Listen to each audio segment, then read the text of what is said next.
বংশমর্যাদার মূল্য শরীয়তের দৃষ্টিতে কেমন? এটা দ্বারা বোঝা গেল যে উঁচু বংশ হলে কোনো মর্যাদা নেই যদি ঈমান আমল না থাকে। এই জন্য রাসূলুল্লাহ সাল্লাল্লাহু আলাইহি ওয়াসাল্লাম পরিষ্কার বলে দিয়েছেন, মান বাতাবাহু আমালাহু, আচ্ছা, কারো আমল যদি কাউকে পিছে করে দেয়, কারো আমল যদি কাউকে পিছে করে দেয় গলত আমল বা ভুল আমল করার কারণে, তার বংশ যত উঁচু হোক না কেন, বংশ মর্যাদা তাকে আগে করবে না, তার মর্তবা বা মর্যাদা বাড়াবে না। অর্থাৎ ঈমান আমল ব্যতীত বংশ কখনো মর্যাদা বৃদ্ধি করবে না।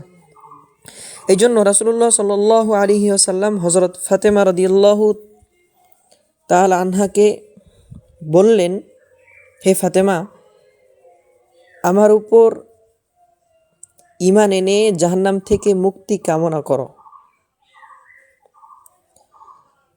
অর্থাৎ মা ফাতেমাকে শিখিয়ে দিলেন যে আমার বংশধর হলেই জাহান্নাম থেকে মুক্তি পাওয়া যাবে না।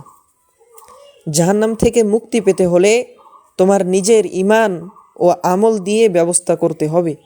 কাজেই কোনো বংশ পরিচয় দিয়ে জাহান্নাম থেকে মুক্তি পাওয়া যাবে না।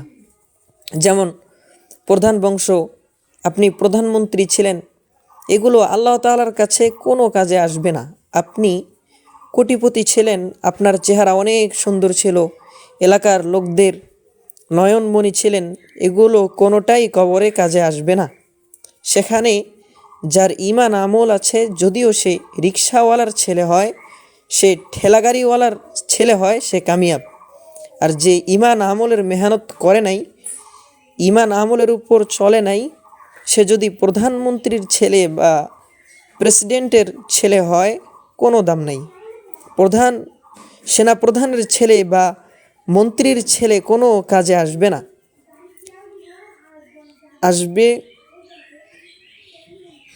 আসবে কোনো কাজে? কখনো না।